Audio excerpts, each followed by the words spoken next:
বিরতির পর স্বাগত। গতকাল অর্থাৎ 26শে এপ্রিল দেশে দ্বিতীয় দফার ভোট গ্রহণ পর্ব সমাপ্ত হয়েছে। এরই মধ্যে খবর যে দ্বিতীয় দফার নির্বাচনে দেশে গড়ে ভোট পড়েছে 60%। ত্রিপুরায় দু দফার নির্বাচনে সর্বাধিক ভোট পড়েছে বলে খবর, অর্থাৎ প্রথম দফায়ও রাজ্য ছিল সর্বাধিক বা সবার উপর, দ্বিতীয় দফার নির্বাচনেও সর্বাধিক ভোট পড়েছে ত্রিপুরায়। মোদি এবং শাহের আবেদনে অন্যদিকে কান দিচ্ছেন না ভোটাররা, সে বিষয়ে বিস্তারিত জানবো। টেলিফোন লাইনে রয়েছে নিউজ ভ্যানগার্ড প্রতিনিধি সুপ্রীতি মুখার্জি। সুপ্রীতি, দ্বিতীয় দফার নির্বাচনে গড়ে দেশে ভোট পড়েছে 60%, অন্যদিকে মোদি শাহ আবেদনে কান দিচ্ছেন না ভোটাররা, কেন, কি কারণ? লোকসভা নির্বাচনের দ্বিতীয় দফার ভোট গ্রহণ সম্পন্ন হলো গতকাল এবং 13টি রাজ্য এবং কেন্দ্রীয় শাসিত অঞ্চল মিলিয়ে 88টি লোকসভা আসনে ভোট গ্রহণ সম্পন্ন হয়। এর মধ্যে আমাদের রাজ্যেরও একটি আসন ছিল, আমাদের রাজ্যেরও দ্বিতীয় দফার মধ্য দিয়ে সম্পন্ন হলো ভোট গ্রহণ পর্ব। তবে দেখো, সেই জায়গাতে দাঁড়িয়ে ভোট শুরু হওয়ার প্রথম দিনেই আমরা দেখেছিলাম প্রত্যেকটা দফাতেই আমরা দেখছি কেন্দ্রের পক্ষ থেকে, প্রধানমন্ত্রীর পক্ষ থেকে, স্বরাষ্ট্রমন্ত্রীর পক্ষ থেকে আবেদন করা হচ্ছে ভোট দেওয়ার জন্য।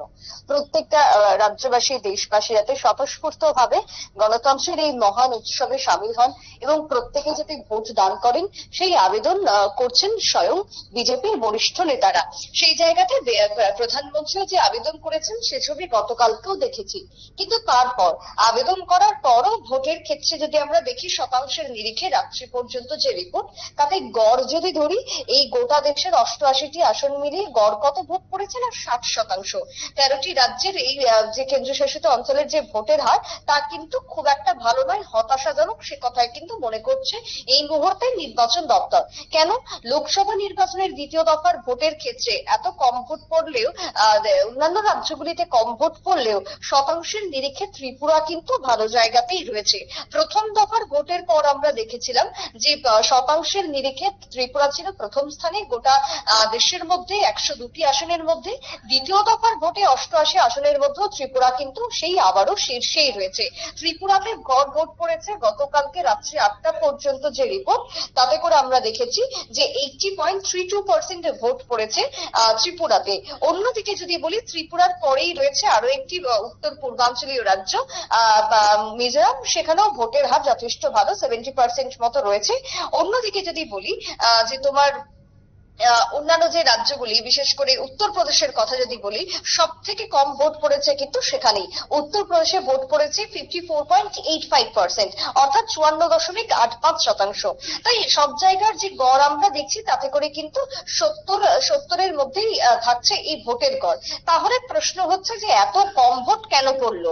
এই এত কম ভোট পড়ার কারণ কি তাহলে শুধুমাত্রই গরম, রোদ, এটাই কি তাহলে কারণ ভোটারদের ক্ষেত্রে ভোটদানের আগ্রহ হারিয়ে ফেলা, সারাদিনের এই গরম ঘর্মাক্ত অবস্থায় দাঁড়িয়ে থাকা, নাকি এর পেছনে অন্য কোনো কারণ? দেখো, নির্বাচন দপ্তর বা নির্বাচন কমিশন ইতিমধ্যে লক্ষ লক্ষ টাকা খরচ করেছে, লক্ষ লক্ষ টাকা খরচ করে ভোট দানের ক্ষেত্রে মানুষকে আবেদন করছেন, লক্ষ লক্ষ টাকা খরচ করে ব্র্যান্ড বানানো হচ্ছে, প্রমোট করা হচ্ছে। কিন্তু তারপরও এই যে টাকা খরচ করা হচ্ছে সেই টাকা কিন্তু কমিশনের নয়, সেই টাকা কিন্তু আমার তোমার মতন সাধারণ মানুষের। কিন্তু তারপরেও এত টাকা খরচ করার পরেও ভোটদানের ক্ষেত্রে এই রেজাল্ট কেন?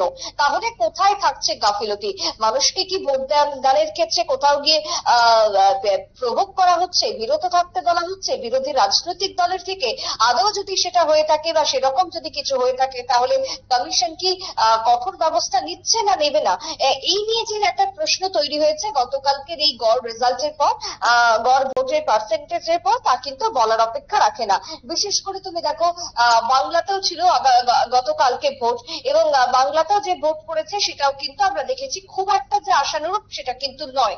অন্যান্য রাজ্যগুলোর ক্ষেত্রেও ঠিক একই রকম অবস্থা। কেরলের অধিকাংশ জায়গাতে ভোট হয়ে গেছে, সেখানেও কিন্তু তোমার একই অবস্থা দেখা গেছে। তাই সেই জায়গাতে প্রধানমন্ত্রী থেকে শুরু করে রাজ্যের মুখ্যমন্ত্রী ভোট দানের ক্ষেত্রে সকলকে এগিয়ে আসতে জানাচ্ছেন, সকলকে বলছেন ভোট দান করতে।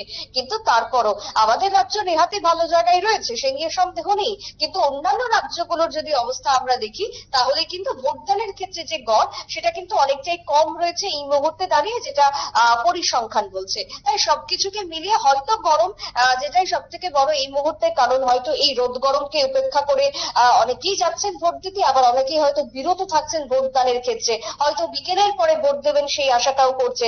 আবার দেখো, আমাদের রাজ্যেও দেখেছিলাম উন্নয়ন একটা ইস্যু হয়ে দাঁড়িয়েছিল ভোটদানের ক্ষেত্রে, যেহেতু উন্নয়ন হয়নি তাই সেই জায়গাতে ভোটদান ক্ষেত্রে কেন ভোট দেব এই একটা প্রশ্ন তৈরি হয়েছিল। অন্যদিকে গতকালকে রাজ্যের আমাদের নির্বাচন দপ্তর যে তথ্য দিয়েছে তাতে করে যেহেতু ভালো স্থানে রয়েছে ত্রিপুরা, একটা স্বতঃস্ফূর্ত ভাব রয়েছে ত্রিপুরার ভোটদানের ক্ষেত্রে, সেই জায়গাতে দুটো কেন্দ্রে ত্রিপুরায় ভোট পড়েছে 100%-এর বেশি, যার মধ্যে রয়েছে 25 খোয়াই বিধানসভা। 25 খোয়াই বিধানসভার 29 নম্বর বুথ, যেখানে 100.84% ভোট হয়েছে গতকালকে। ভোট গ্রহণ কেন্দ্রে মোট ভোটারের সংখ্যা ছিল 879 জন, এবং তার মধ্যে তোমার দুঃখিত 479 জন ছিল, তার মধ্যে তোমার ভোট পড়েছিল 461টি, ইডিসি তে ভোট পড়েছিল 22টি, সব মিলিয়ে বুথে মোট ভোট পড়েছিল 483টি। অন্যদিকে 47 আমবাসা বিধানসভা কেন্দ্রের 67 নম্বর বুথে ভোট পড়েছে 121.97%।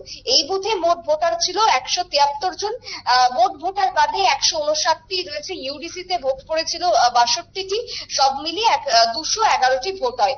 অর্থাৎ নির্বাচন কমিশনের যে রিপোর্ট তাতে করে দেখতে পেলাম যে দুটো কেন্দ্র পূর্ব লোকসভা আসনের যে দুটো কেন্দ্রে 100%-এর বেশি ভোট পড়েছে গতকাল রাত পর্যন্ত যে পরিসংখ্যান মাপা হয়েছে। আর এই ভোটদান রাজ্যের ক্ষেত্রে সুষ্ঠুভাবে সম্পন্ন করার জন্য সংশ্লিষ্ট সকলকে ধন্যবাদও জানিয়েছেন নির্বাচন কমিশন। তাই অন্যান্য রাজ্য সেই জায়গাতে পিছিয়ে থাকলেও ত্রিপুরা যথেষ্ট ভালো জায়গাতেই রয়েছে ভোটদানের ক্ষেত্রে, সেটা লোকসভা ভোটে আরো একবার প্রমাণ করে দেখালো এই রাজ্যবাসী। অঙ্কিতা, একদমই ধন্যবাদ সুপ্রীতি। অর্থাৎ শীর্ষে রয়েছে ত্রিপুরা প্রথম দফার ভোট এবং দ্বিতীয় দফার ভোটে রাজ্য ত্রিপুরা কিন্তু এবার শীর্ষে রয়েছে। তবে দেশের পরিসংখ্যান যদি তুলে ধরতে হয় সেক্ষেত্রে কিন্তু মাত্র 60% ভোট হয়েছে দেশে গড় হিসেব করলে। তাই নির্বাচন কমিশন বা অন্যান্যরা মনে করছেন যে অত্যাধিক গরমের ফলে অনেকেই হয়তোবা ভোট দিতে ভোট কেন্দ্রমুখী হননি। নিয়ে নিতে ছোট্ট একটি বিজ্ঞাপন বিরতির সঙ্গে থাকুন।